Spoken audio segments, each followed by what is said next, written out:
Okay, y'all, this is recipe 4 from the video I did Sunday, power cooking my chicken ahead, or any meat that you may want to cook ahead. So this is the 4th meal I've got out of that chicken. I've had these chicken breasts in the refrigerator in this leak-proof glass container. It's freezer safe and refrigerator safe, oven safe. And I started something, y'all, with these cinnamon rolls. I love that they're oven safe. My son-in-laws have requested these daily. So I made each of them some more of these today. So if you haven't tried that sweet Hawaiian cinnamon roll recipe I shared yesterday, y'all need to give that a try, because they said by far it's their favorite thing I have ever made so far.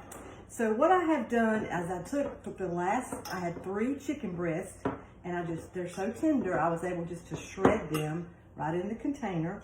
And my husband's not here, so I'll say this loud and proud. This is turkey bacon. He never notices the difference when I cook it. And I just cooked it in the microwave, and I just cut it right over the bowl with the chicken and mixed it in. Now, you don't have to put that in there. In fact, the recipe doesn't call for it. And tonight I am making a chicken tater tot casserole. My husband loves tater tots, so he'll be excited. So we're going to pretend this is a freezer bag, because if I was turning this into a freezer meal, I would be doing the exact same thing I'm doing right now, although I'm cooking it tonight. So I'm going to take all of this chicken mixture and bacon and put it in my bowl, aka freezer bag. And if you were going to make it a freezer meal, and I probably will make more of these next week, because my daughters each got one.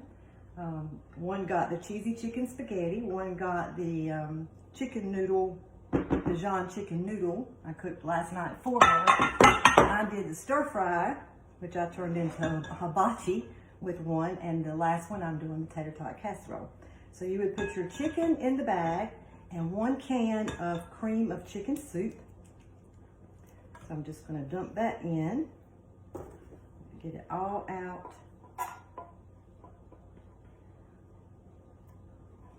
I don't have, I could have poured my milk in here. A lot of times if I have other liquid, I'll pour it in there and shake it around a little bit. But I love using that scoop and spread tool for that very reason. So it does call for also 1/4 cup of milk, and that's what I have here. And the only other thing, little gnats, is 1½ cup of shredded cheese. And if you follow me often, I'll tell you every time, get that cheese in the whole block and shred it yourself. It's just got so much more flavor. It melts better. It's healthier for you. Now, other than the tater tots, this is the only thing that we have to do. So you would have this in your freezer bag. Little gnats, they're so bad in the summertime here. I don't know if they're bad for y'all or not. And it seems like they always want to appear when I have food out. Okay, so if this was in your freezer bag, you would just smash it and combine it well. And also in the freezer bag, you would just dump the tater tots in, getting tongue-tied. I had a 32-ounce bag, a 2-pound bag of tater tots, because I had my grandson here last week, and I had cooked some, but it only really calls for a pound or a 16-ounce bag. So I'm going to dump some of these in there.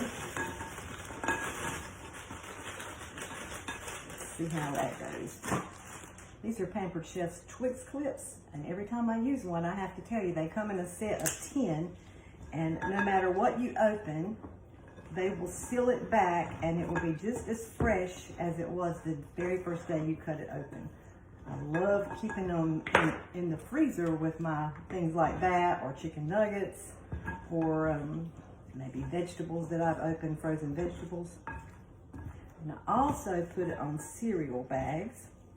I don't know why somebody has not invented the Ziploc cereal bags yet, and I think that's something that needs to be done.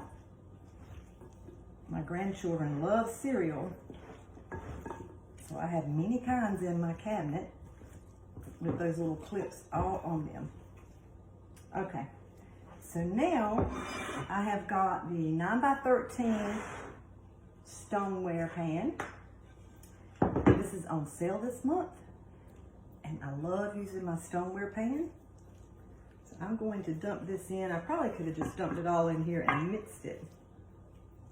But again, if you were turning this into a freezer meal, everything, even the tater tots, I can't say that today for some reason, you would put them in your freezer bag as well. Get as much air out as possible. Y'all, I can't, this bowl's heavy with all this in here.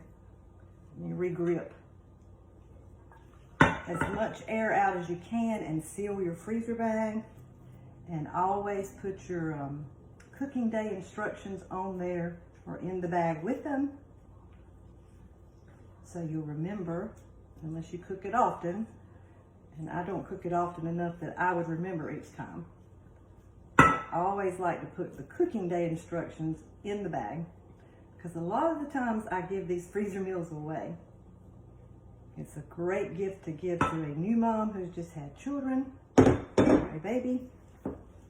So I'm going to spread this over the bottom, and cooking this one, it's going to go in the oven at 350 degrees, and I have forgot to preheat my oven, so I'll have to wait.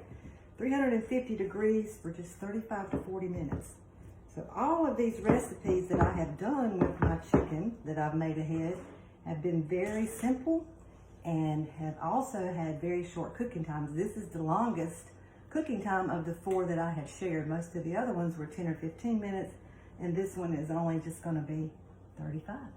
So doesn't that look delicious? So I will get my oven preheated and bake this, and then if I don't come back on, I'll put pictures of this at the end so you can see what it looks like when it's done, and I will share this recipe in the comments of this video. And tomorrow I'll try to do all 4 of the recipes again so you can see them all of what I used all my chicken for, and post a few other ones that you could do in case you don't like one of the ones I used. So thank you so much for watching, and y'all have a great night. Bye-bye.